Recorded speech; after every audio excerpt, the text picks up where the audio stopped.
सत्संगत।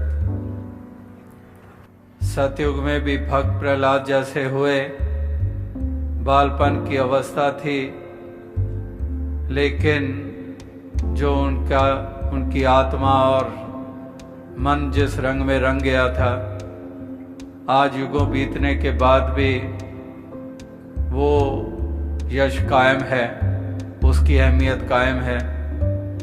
इसी प्रकार से त्रेता युग का जिक्र करते हैं, तब भी ऐसे ऐसे भक्त प्रवृत्ति वाले निरंतर उन्होंने आज तक अपने यश को कायम रखा है।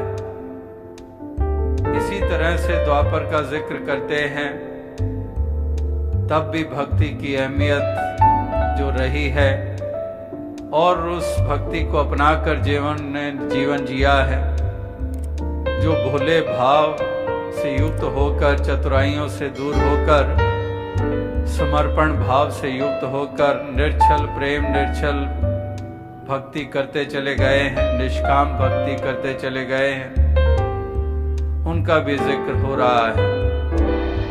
और इसी तरह से कलयुग की बात करें तो इस युग में भी इसी तरह से जिसने भक्ति भरा जीवन जिया है, उनके जीवन की साखियां भी सुनाई जाती हैं। उनका हुक्मी बंदा बन के जीवन जीना, सत वचन करके जीवन जीना, चतुराइयों को एक तरफ रखना, अहम से दूर रहकर जीवन जीना, इस प्रकार से कलयुग के दौर में भी ऐसे पात्र, उनका भी यशोगान हो रहा है। और अगर इस समय जो बीता है या बीत रहा है, इस दौर में भी जो भक्ति की भावनाएं प्रबल थी जिनके जीवन में, जो इस नाम के रंग में, भक्ति के रंग में रंगे हुए थे, उन बुजुर्गों का भी आज नाम लिया जा रहा है। जिस प्रकार से बाबा बूटा सिंह जी के समय से लेकर किस तरह से शहंशाह बाबा अवतार सिंह जी ने बाबा बूटा सिंह जी से जो ये दात प्राप्त की, और फिर पूर्ण रूप में इस कदर अपने आप को समर्पित कर दिया, यानी कि भक्त की इतनी ऊंची पहचान, पूर्ण रूप में अपने आप को समर्पित कर दिया। इसी तरह से शहंशाह बाबा अवतार सिंह जी के साथ भी अनेकों महापुरुषों ने इसी भक्ति को पूर्ण रूप में अपना के अपनी तमाम जिम्मेदारियां भी निभाईं और इस कदर अपने इस सांसारिक यात्रा को तय करते हुए यश भी प्राप्त किया। इसी तरह से बाबा गुरबचन सिंह जी के जीवन में भी हम देखते हैं, अनेकों महापुरुषों ने एक एक वचन को हुक्म माना और इस कदर अपने आप को पूर्ण समर्पित किया। और आज भी हम देख रहे हैं कि अनेकों भक्तों महापुरुषों के मनों के ऊपर किस कदर ये भक्ति का रंग चढ़ा हुआ है, किस कदर उनको हमेशा चाहना रहती है कि हम सत्संग करें, बार बार करें, बार बार सेवा के मौके मिलें, इस रसना से निराकार परमात्मा का यशोगान होता रहे, आंखें तृप्त होती रहें दर्शन करके, रसना से गुणगान करते रहें, कानों से यशोगान सुनते रहें, दातार का, संगत का, गुरुमुखों का। इसी प्रकार से एक प्यार, प्रीत, निम्रता वाले गुणों से युक्त होकर जो जीवन जी रहे हैं, वाकई ही वो इस कदर अपना स्थान दिलों में बनाते हैं। तो आओ साथ संगत, कहने का भाव यही है कि इस तरह से संतों महात्माओं ने इस पहलू को कितनी अहमियत दी है। जैसे दास अक्सर कहता है कि एक भक्ति के बगैर जीवन नीरस होता है, भक्ति आ जाती है जीवन में तो जीवन रसमय हो जाता है। इस प्रकार से ये भक्ति का दान हनुमान भी मांगते हैं। भक्ति कर रहे हैं और समर्पण हुए हैं, समर्पित हुए हैं और साथ ही साथ अनेकों और शक्तियां और ताकतों के मालिक भी हैं, लेकिन मांग रहे हैं, फिर भी दान, भक्ति का दान मांग रहे हैं। इसी तरह से अनेकों महापुरुष भक्तजनों के जीवन वो हमारे सामने है। आज भी थोड़ी देर पहले भी जिक्र हुआ कि ये जो भक्ति पर्व का समागम कई बरस पहले तक माघी का समागम कहा जाता था, और ये सामने सरोवर जहां पर के इस कदर जो स्थान लिया गया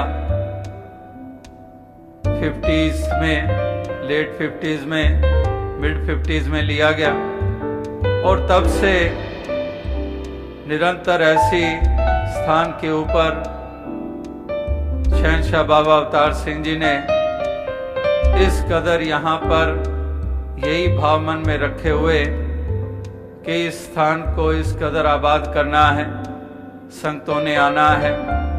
और इस तरह से यहाँ पर है तो बहुत बंजर सी जमीन, सारा इलाका ही जंगल के मानंद था ये, जो आजकल हम कहते हैं कि शहर से दूर कहीं पर बियाबान स्थान है। दिल्ली में भी अनेकों ऐसे इलाके आज से चंद बरस पहले हम कहते थे बियाबान इलाके है, कोई उधर जाने से भी डरता है। इसी प्रकार से ये स्थान भी ऐसा ही था, लेकिन इसी स्थान के ऊपर जो समय कुछ बीतता चला गया तो शहंशाह बाबा अवतार सिंह जी ने भाई साहब संतोख सिंह जी के सामने अपना ध्यान रखा, और किस प्रकार से उन्होंने यहाँ पर फिर अपना डेरा लगा लिया। इस तरह से यहाँ पर हर साल फ्लड्स आते थे, जब तक ये आउटर रिंग रोड जो आपके पास से गुजर रही है, ये आउटर रिंग रोड के लिए जब तक मट्टी यहाँ नहीं पड़ी थी ऊंचाई पे, उससे पहले तक कोई भी बरस ऐसा नहीं था जब तक ये सारा एरिया फ्लडेड नहीं होता था। तो इस तरह से सालों साल ऐसे स्थान के ऊपर उन्होंने इस तरह से एक गुरु का इशारा समझते हुए यहाँ पर बसेरा कर लिया, और फिर सरोवर का निर्माण हुआ, संतों की सेवाएं समर्पित हुई। और इसी तरह से कहने का भाव क्या है कि इस तरह से एक भक्तों की देन को ध्यान में रखते हुए किस कदर भक्तों का नाम भी गुरु ने रोशन किया, और सदैव महापुरुष संत ऐसी एक देन देने वाले अनेकों स्थानों पे हिंदुस्तान के इलाकों में, अलग अलग स्थानों पर, और इसी तरह से अन्य स्थानों के ऊपर भी ऐसी अवस्था रखने वालों ने कितने उपकार किए हैं। कितनों के लिए वो प्रेरणा का कारण बने हैं, कितनों के लिए वो उन्होंने एक मार्ग प्रदर्शक वो बने हैं। और इस तरह से उनकी देन को भी आज याद किया जा रहा है। जिन्होंने भक्ति भरा जीवन जिया, उनकी याद ताजा की जा रही है, और साथ ही साथ प्रेरणा ली जा रही है कि हम भी इसी तरह से भक्ति भरा जीवन हम जीते चले जाएं। तो आओ साथ संगत, कहने का तात्पर्य यही है कि एक भक्ति का ताल्लुक भाव के साथ है, एक कोई दिमागों और अकल सियानपों के से कोई ताल्लुक नहीं है। ठीक है, समझ दी है और समझ का इस्तेमाल भी करना है, लेकिन एक भाव, क्योंकि दिमाग का विषय विचार है और दिल का विषय भाव है, और एक हृदय को ही प्रधानता दी गई है। भक्ति में दिमागों की नहीं, एक दिल की प्रधानता है, भाव की प्रधानता है। साधु भूखा भाव का, धन का भूखा ना है। इस प्रकार से भाव का हम जिक्र सुनते हैं कि ये हृदय की भावनाएं हैं।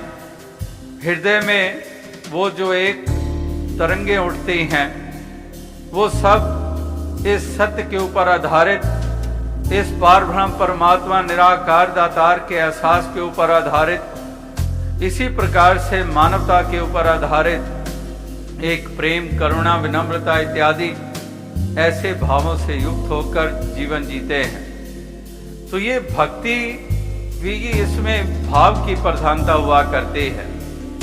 तो इसलिए हृदय में हमारे भाव ऐसे बने ताकि हमारी एक भक्ति और प्रबल होती चली जाए। इस तरह से एक भावनाएं जो हैं वो महापुरुषों संतों ने निरंतर ये सबके सामने रखी हैं कि इस तरह से एक हमारी भावनाएं इसी के ऊपर ही सब कुछ निर्भर किया करता है। एक जिसको हम भक्त कहते हैं, तो भक्त की पहचान कोई लिबास नहीं है कि किसी ने ये फलां रंग के कपड़े पहन लिए, वस्त्र पहन लिए तो ये भक्त हो गया है। इसने बालों को इस ढंग से सजा लिया है तो ये भक्त हो गया है। इसने बालों को, सर को मुंडवा लिया है तो ये भक्त हो गया है। इस प्रकार से एक अनेकों ऐसे साधनों को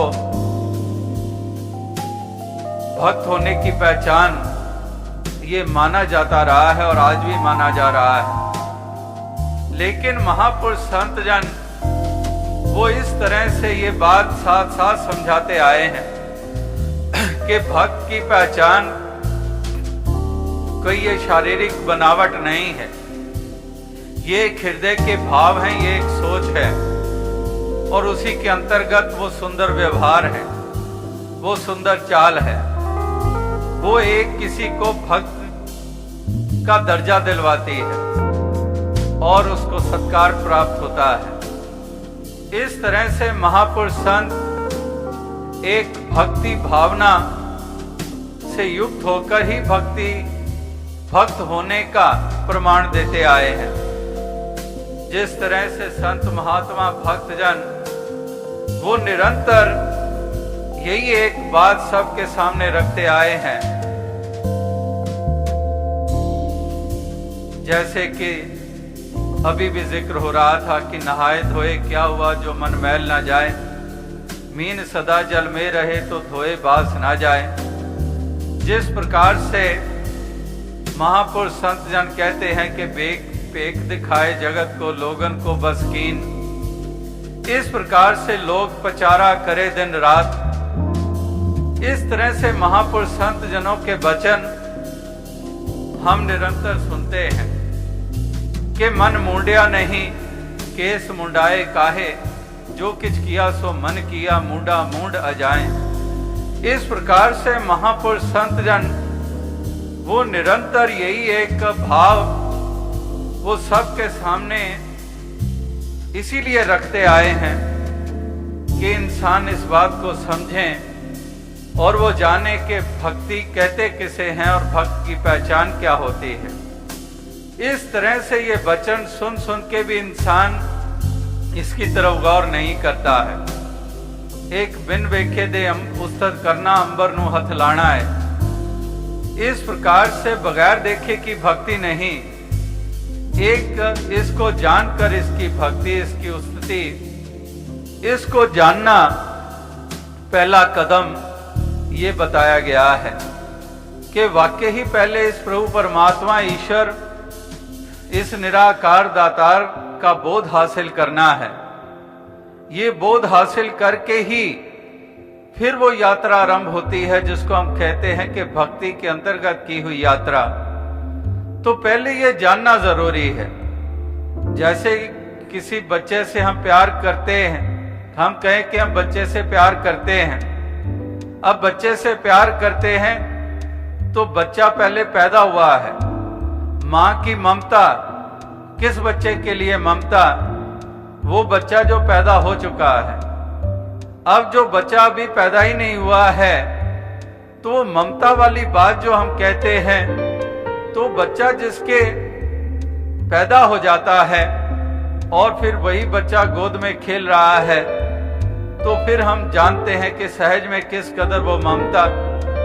इसी प्रकार से किसी भी एक चीज को जो हम देख चुके होते हैं उसका तसव्वुर में आ जाना कितना आसान है, और जिसको हमने कभी देखा नहीं है, किसी के बारे में हमने नाम सुन रखे हैं उसका